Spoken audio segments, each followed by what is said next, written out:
Good morning, Bell Telephone Company. One moment, I'll connect you. Good morning, Bell Telephone Company. May I help you? Good morning, Bell Telephone Company. May I help you? I'll connect you with the film library. Film library, Mrs. Cannon speaking. I'd be interested in booking a movie that I've heard you have. It's about the Aleutian extension of the radar warning system in Alaska. You're talking about Aleutian SkyWatch. Yes, we have it. By the way, I'm just curious, but how come the telephone company's involved in this? Wasn't it an Air Force project? You're right, it was. But the Bell system had a lot to do with it. Bell Laboratories and Western Electric used people from all the Bell telephone companies to install and engineer and test it. So you see, we're sort of proud of the whole thing. I can see why. Now, what should I do to get the film? Just tell me when and where you want it sent, and I'll make the arrangements right now.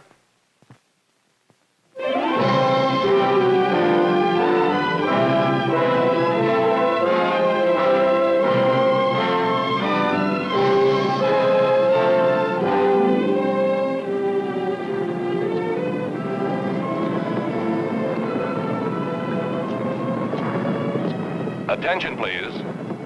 Final call for Aleutian Airways Flight 22. Now ready for departure at Gate 4. Final call.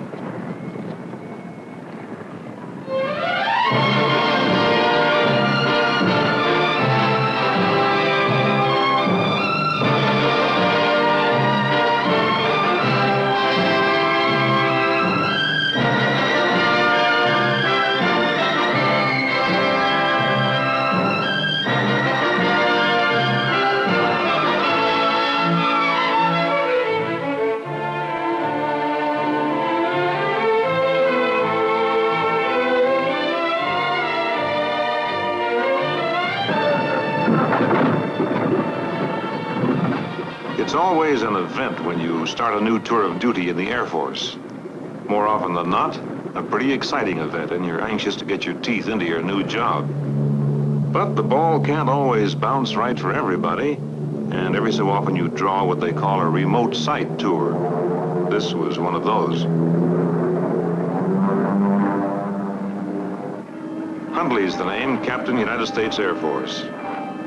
I was en route by way of Anchorage, Alaska to my new assignment. Executive Officer of the 714th Aircraft Control and Warning Squadron, Alaskan Air Command.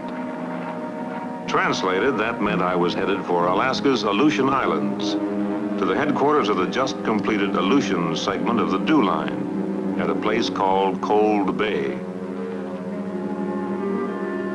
No one ever mistook the Aleutians for a Shangri-La.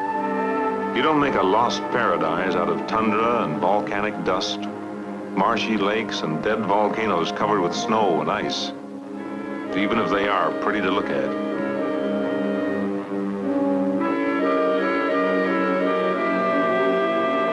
Man, we were really heading out into nowhere, and we were getting there fast. The further we went, the more fog we hit. Prevailing fog, that's a good overall description of Aleutian weather. Cold Bay looked well named as we came down. From Anchorage, it's about 650 miles.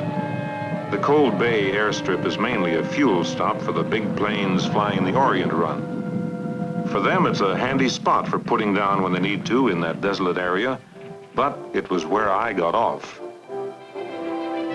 Two men from the station were on hand to meet me.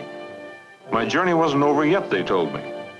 We still had a 10-mile trek ahead of us in the carryall.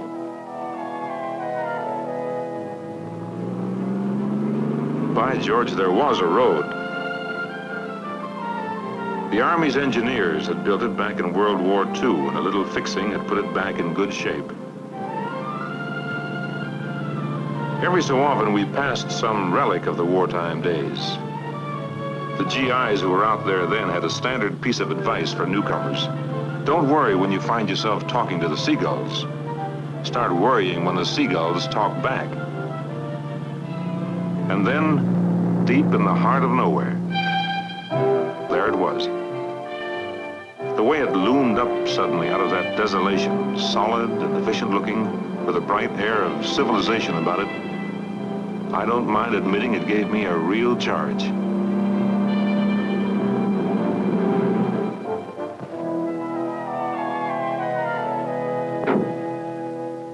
Headquarters, 714th AC&W Squadron, Cold Bay. Well, this was home. I reported right off to the CO, Major Frank Parks. He introduced me to George Harris, the Western Electric installation supervisor who was staying on with some of his men to phase us in on the equipment. Major Parks, who was a veteran air defense officer, gave me a good briefing on why we were there.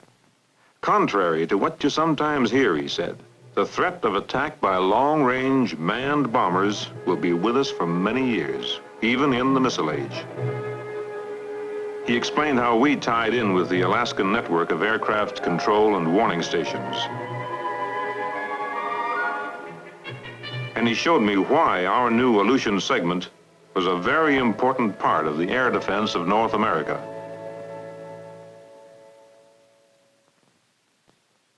The building of a distant early warning line, the dew line as we call it, above the Arctic Circle had been the most needed step in creating a continental air defense.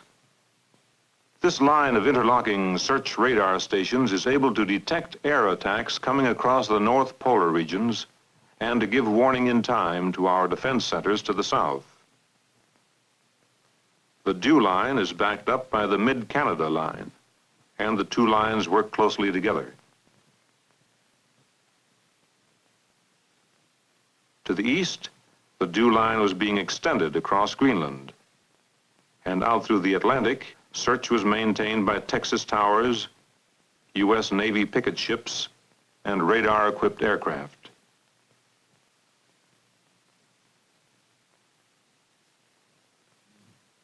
West of the dew line, radar coverage was continued by radar stations of the Alaskan Air Defense Network and by aircraft and picket ship patrols extending southward through the Pacific.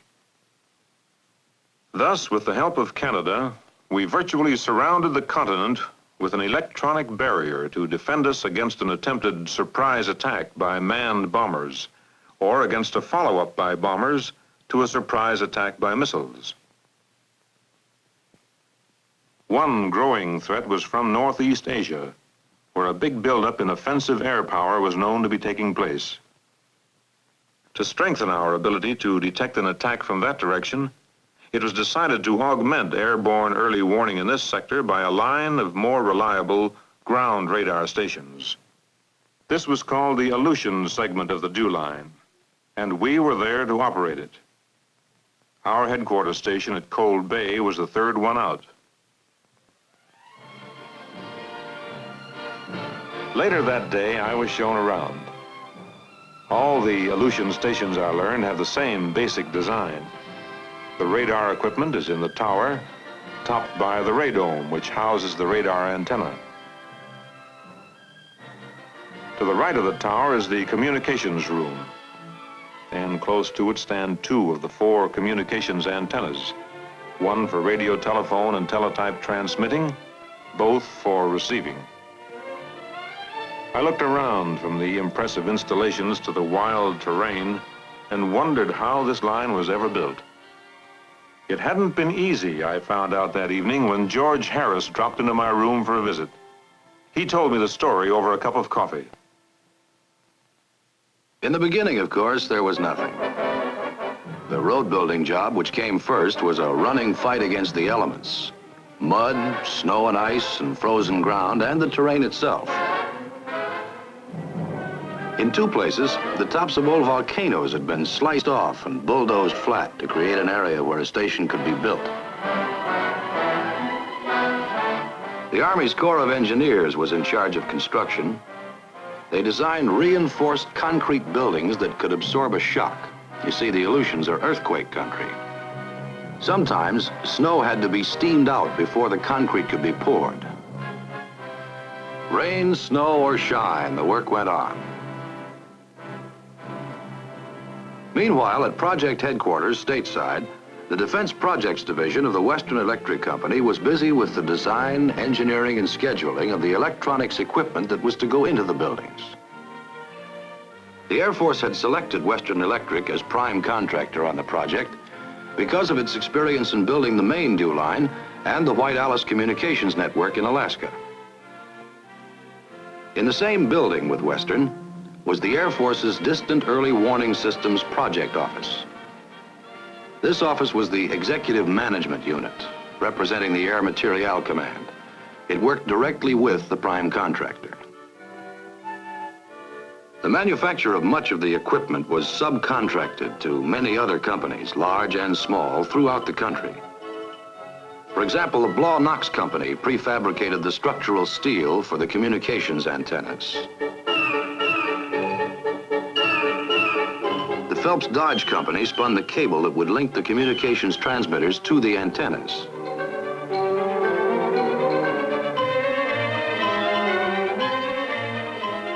The American Machine and Foundry Company manufactured the big, intricate search radar antennas and gave them painstaking tests before disassembling them for shipment.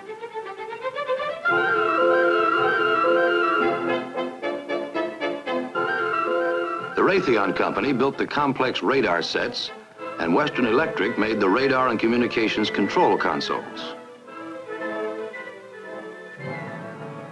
In the winter of 1958, at Seattle, Washington, the electronic material for all 6 stations was loaded into a freighter. Loading took 4 full days.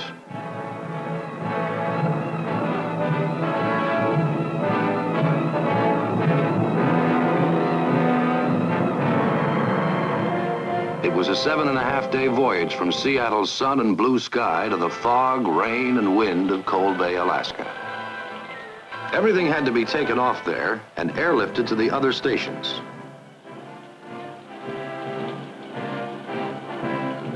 From ship to dock, and dock to truck, and by truck over the causeway built in World War II to the airstrip.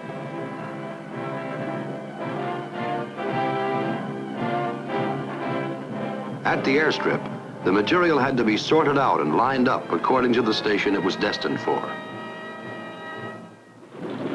Most of the airlift was done by commercial cargo planes.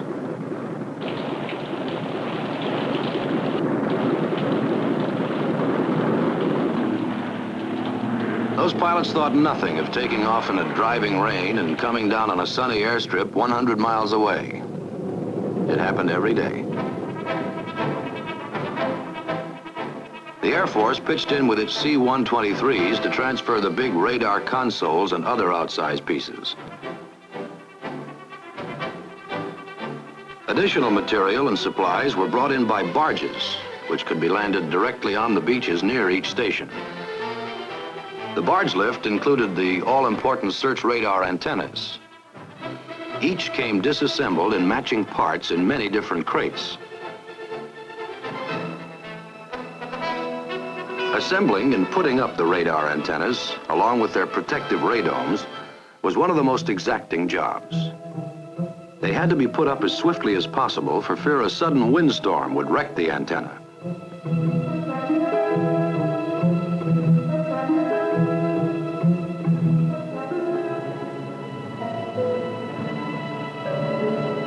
So far, so good. Next, the radome, uniquely fabricated of fiberglass panels, bolted and sealed together. They were just well underway on this dome when the wind came up hard.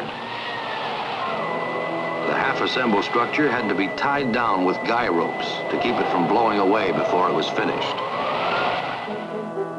On into the night they worked in a race against time.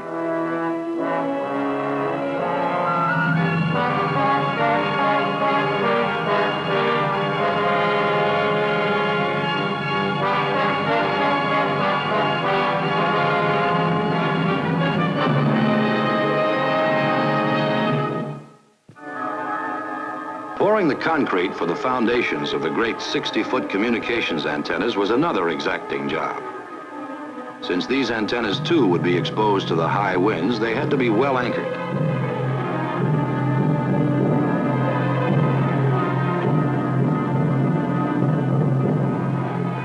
The antenna alignment requirements were extremely critical. The communication system for which these antennas were erected has the technical name of tropospheric scatter. It was first installed for the Air Force in Alaska and on the Maine dew line.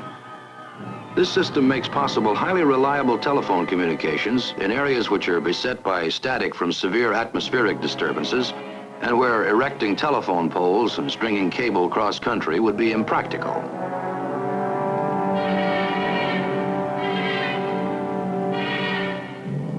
No turn of the weather, however foul, was allowed to stop the construction work.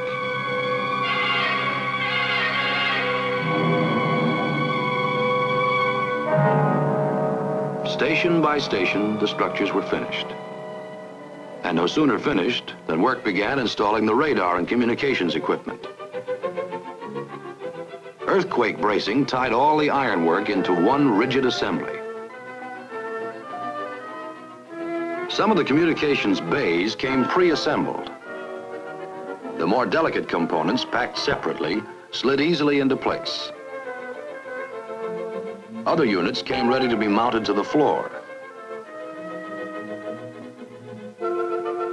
Western Electric project supervisors from headquarters in New York, inspecting the work at all 6 stations, found the complex project moving ahead smoothly and on schedule. With the communications work well along, the radar installations followed. Here would be the heart of the entire project, for it was to make a continuous radar search of the skies that these stations were being built. Then came the big job of connecting up. Electronic sense had to be given to a veritable forest of cables.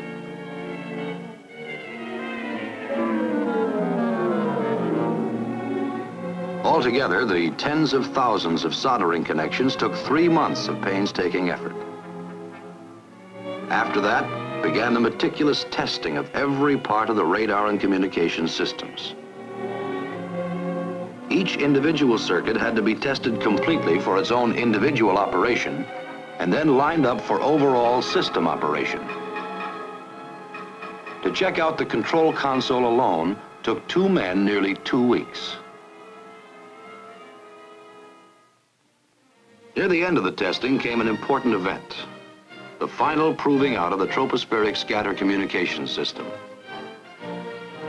The proof of success was gained by putting through a call from Cold Bay to project headquarters in New York. The 4,500-mile connection was clear as a bell. It gave assurance of reliable, high-quality voice communications to anywhere on the continent.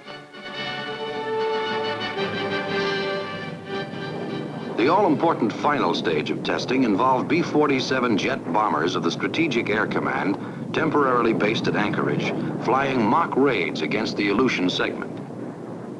Dozens of flyovers were made over a period of several weeks.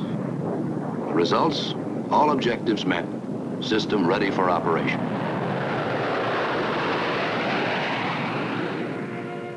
I was glad Harris gave me that rundown. He knew his stuff, and he had a lot of enthusiasm for the project. It looked like my new assignment wasn't going to be so bad after all.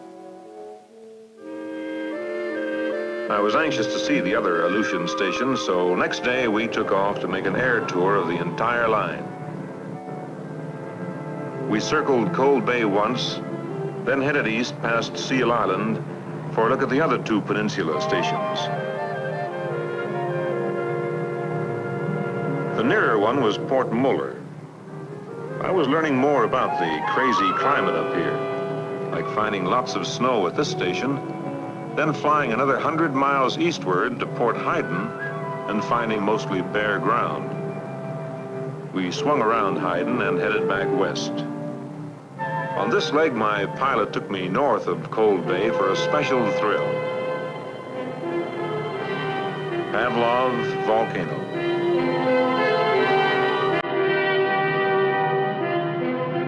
Not all the volcanoes in the Aleutians are dead. Not by a long shot.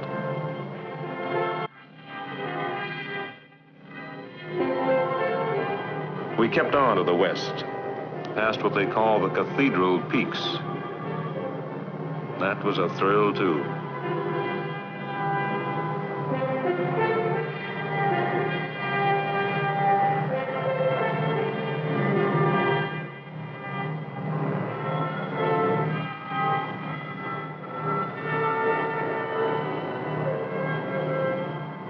Then we swung around past the Sarachev station, perched on top of a sawed-off, dead volcano, and on along the island chain. The next station out was Driftwood Bay.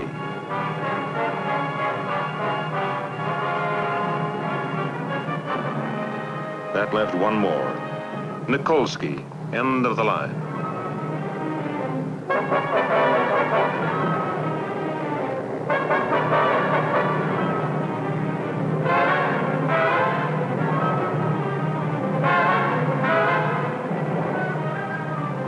Pointed out the town of Nikolsky and the airstrip.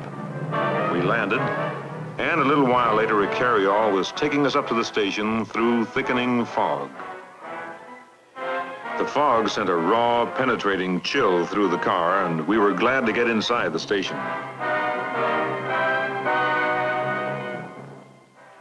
Here, as at all the stations, the phasing in process was underway, with the Western Electric men filling in our Air Force men who were taking over.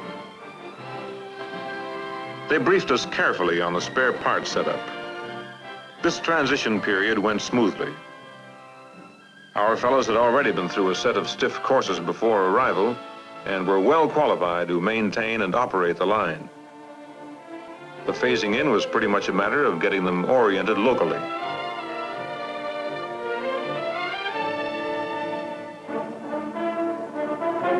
In a televised ceremony at Anchorage, the Aleutian segment of the DEW line was formally delivered to the DEW's project office, and that office turned it over to the Alaskan Air Command. The television audience was briefed on the great importance of the new line to the defense of the continent. A call was put through to North American Air Defense Command headquarters at Colorado Springs to report the Aleutian segment was now operational. Note was made of the fact that the Aleutian segment had been built on time and even more economically than had been anticipated. We took over, and soon the work simmered down to a smooth daily routine. The order of the day was keep watch and keep the equipment up to snuff.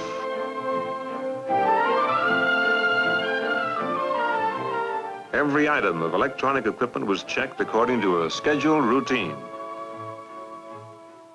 The replaceable component system simplified the electronic maintenance. Good system management is important in the wilderness.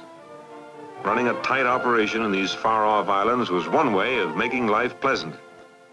And on the whole, the men found that the Aleutian way of life wasn't too bad.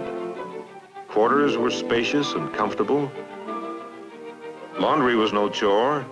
Just put it in the machine and press the button. While you were waiting, you could get your hair cut.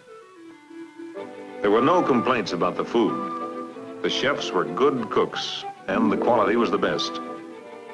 You never had to go away hungry.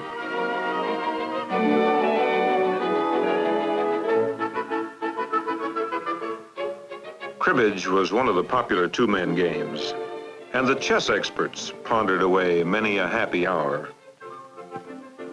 The library had a good selection. New books and magazines were flown in every month. The hobby shop was a favorite place for spending the off hour. Leatherworking was only one of half a dozen handicrafts the shop was equipped for. And when you got to know the islands, the outdoors wasn't as forbidding as it first seemed. The fishing was fabulous. The water was teeming with salmon, rainbow trout, and dolly varden. All of them mighty good eating. And the countryside had its picturesque aspects, like the island sheep industry, and a shepherdess on horseback.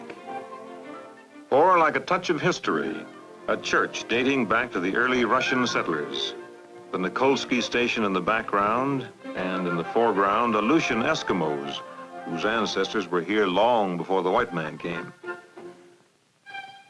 At each station, the work went on 24 hours a day. the men mindful that history could be made here, too. It was impossible to forget how important the work was, for scarcely a day went by without at least one radar alarm. At all DEW-line stations, every air target picked up on a scope is tracked, without knowing whether it's friend or foe. Here at Nikolsky is the start of a typical alert. As soon as the operator spots a target, he sets in track number, target position, course, number of objects, altitude, and speed. He presses the button, and the information is instantly transmitted to the Aircraft Identification Center at Cold Bay, 300 miles away. The man on duty plots the target. He checks it against the day's flight plans.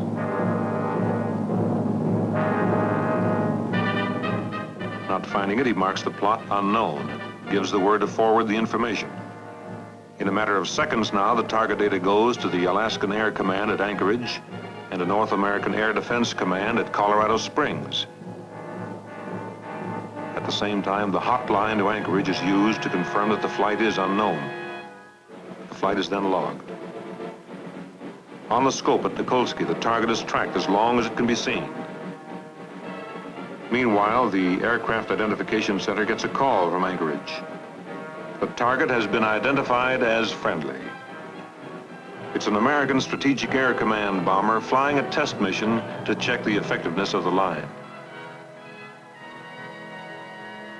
The alarm is ended, but at any moment there may be another. The only way to meet the threat is eternal vigilance. Out along the Aleutian chain, these stations stand watch day and night, and will continue to do so as long as a single enemy bomber poses a threat to American lives and property. With the addition of the Aleutian segment of the DEW line, our continental air defenses have been vitally strengthened.